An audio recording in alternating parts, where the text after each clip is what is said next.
What's up, tribe? How you guys doing? Go ahead and hit that subscribe button, and I hope you like this video. This is your review for Selling Tampa Season 1, Episode 4. Yeah, Episode 4. So we start this episode off. We have Alexis and Tennille. We have them looking at this $11 million home. They have a buyer, and Tennille is giving Alexis the whole, listen, girl, I need your A game on this. I need you to be, listen, let me take the lead. You follow, but I need you to, I need your A game on this. She said, well, Alexis, I'm here for you, girl. I got you. And, I even have some other buyers that I might bring in, and I'm going to take your buyer to some other. And Alexis was like, Tennille was like, girl, don't do me no favors. Like, all I need you to do is just stand here and just be cute. Because at this point, there's really nothing you could do for me. Her buyer shows up. He's revving this, Ferrari or whatever. And the first thing out of Alexis' mouth is, hey, how you doing? I'm Alexis. What's your name again? Girl, you better fake it till you make it. If you don't remember that man's name, you better write it down, put it in your phone. Like, when you are on that level of giving customer service, when people are getting ready to drop or even thinking about dropping $10 million on a home, you better know their first name, last name, middle initial. And damn sure don't ask them. You better turn to Tennille when he looking out over the morning rain, over the balcony, and looking at that view and be like, girl, don't you... That was the first thing out your mouth. Then they in the house, they selling the house, and every time Tennille say something, Alexis say something. Tennille say yes, these cabinets are beautiful. Here go Alexis, beautiful cabinets. The view is just gorgeous. Yup, great view. Don't you think this would be a nice outdoor bar, a nice place to interview, to entertain people? Can't you see you doing some parties here?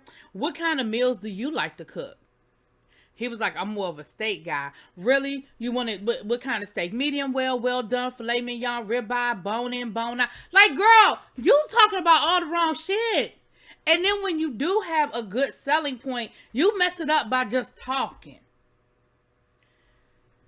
And Tennille is giving her the side eye of death.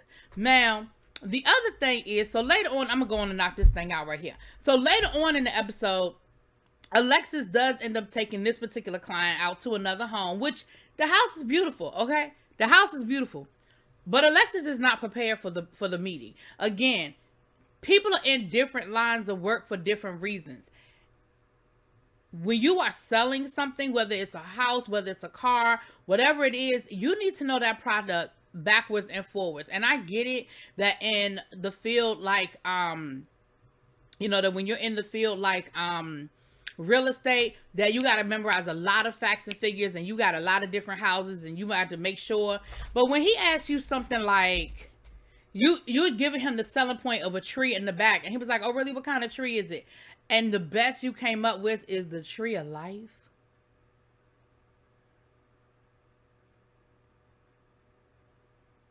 Then he's going to say, oh, well, really, what is the property tax?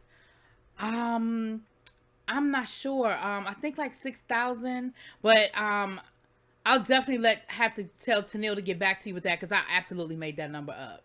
Girl, what? First of all, don't be playing games with my money. Like, if I'm really seriously considering buying this property, I'm asking you what the property tax is, and you have no fucking idea. And not only do you not have an idea, you gonna make up a number? Girl, what? What? I was looking in like, yeah, this is a whole problem.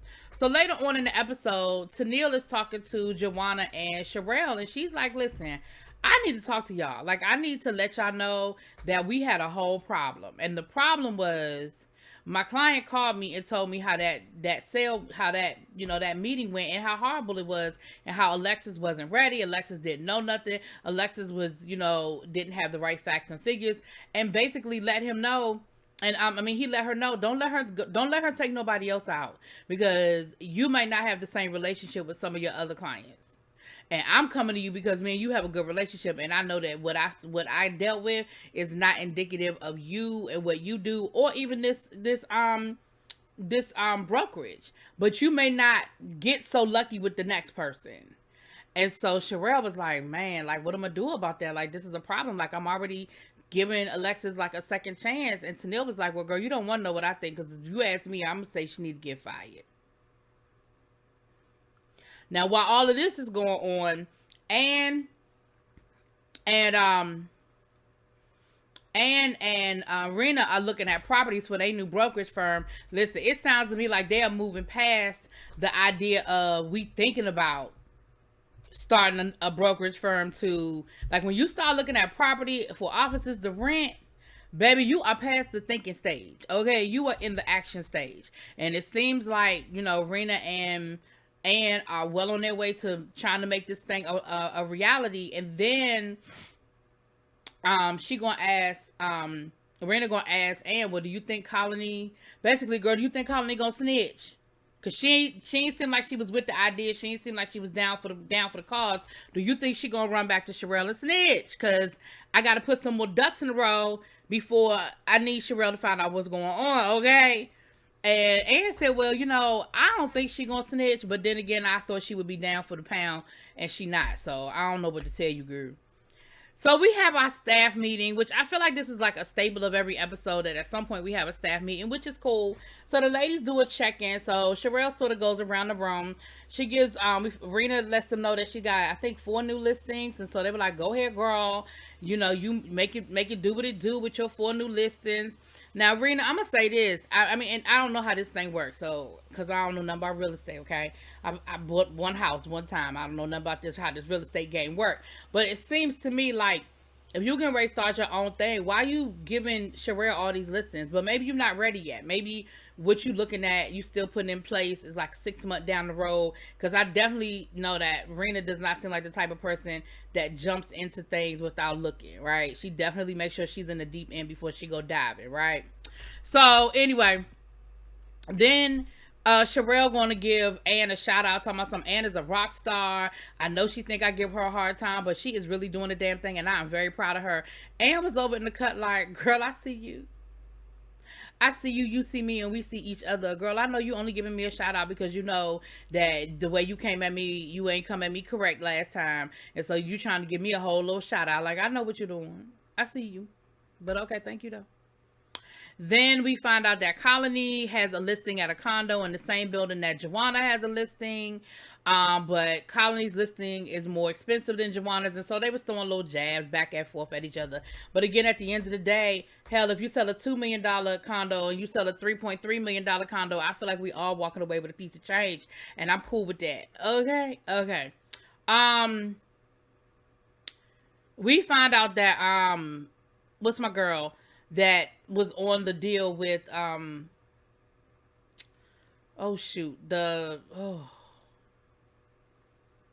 know who I'm talking about. The one that was on the deal that Joanna and Sherelle hooked her up with, the one that talked about dealing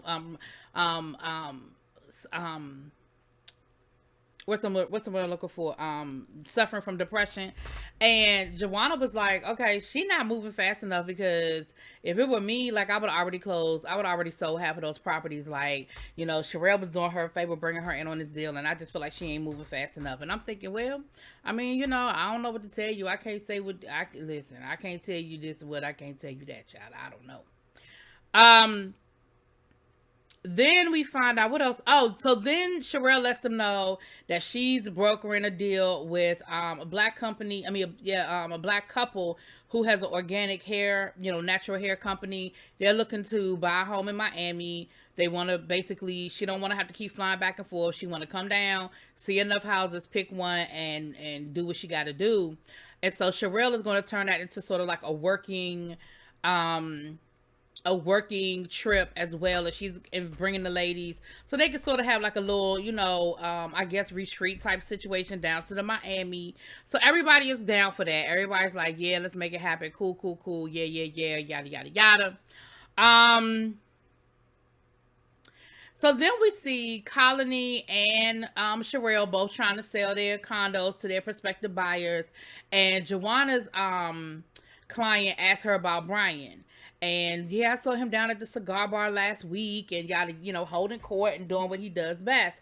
And Joanna was like, and this is exactly why I ain't tell nobody about my divorce, and I didn't make it public, because everybody knows everybody down here in Tampa Bay. And once I saw that play out the way I saw it play out, I was like, now I get it. Like, I kind of understand now why she was like, yeah, everybody don't need to know what I'm doing. Everybody don't need to know, what's going on between me and my husband, because that could have been a make or break moment with her asking about the husband. Mm-hmm. And she didn't lie to the woman. I mean, she didn't say, oh, we're so happy in love and great and babies are on the way. But she didn't say, girl, fuck that. She didn't do that. It was kind of like, oh, Brian's great. Brian's good. Oh, you saw him at the cigar bar? Oh, that's cool. You know what I mean? So she can't say, well, you lied to me or you misled me, because she really didn't.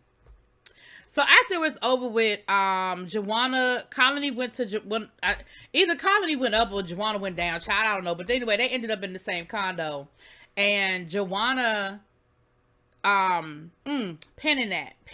So let's go back to the staff meeting. So at the end of the staff meeting, during the staff meeting, Sherelle asked Ann, she was like, I kind of feel like you, like I said you was one of my rock stars, but I'm not feeling like I'm getting that from you. And Ann was like, well, at the end of the day, what I'm going to ask is the next time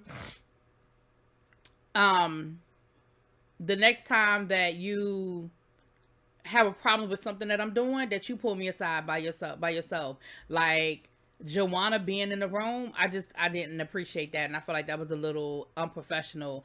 If you're coming to me, and I said that in my review, that I didn't think that was professional, and that's where you blurring the lines. Either Joanna is going to be HR or she's not going to be HR. And if she's going to be in the official capacity as human resources and making sure that Sherelle is doing everything that she's supposed to be doing, and she not violating people's rights and stuff like that, then yeah, she has a right to be in those types of meetings. Because I've worked in corporate, and if they need to, even when it's a good thing, if they need to have a conversation with you, they want to make sure that there's somebody there from human resources, so that there's documentation of the meeting, and that to make sure that ain't nobody saying something, doing something they ain't supposed to be doing.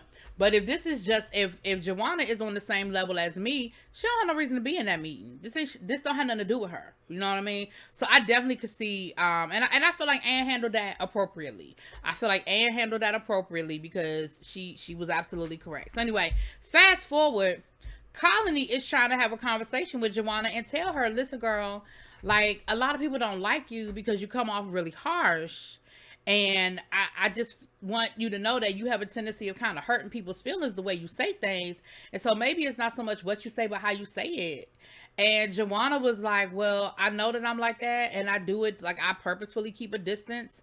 And what Colony heard was, you don't want to be my friend, that's cool. But I don't feel like that's what Joanna was saying. But that's what Colony heard. Neither here nor there, child. That's what it is.